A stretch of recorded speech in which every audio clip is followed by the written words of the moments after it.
ਕਿਤੇ ਗੁੱਸੇ ਹੋ ਕੇ ਬੈਠਾ ਹੈ।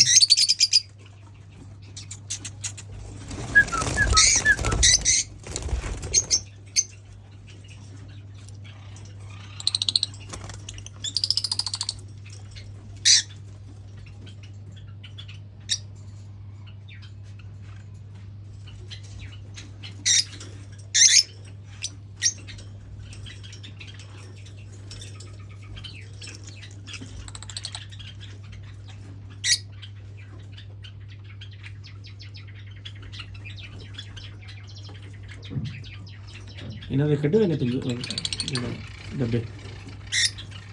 ਡੱਬੇ ਕੱਢੇ ਹੋਏ ਨੇ ਇਹਨਾਂ ਦੇ।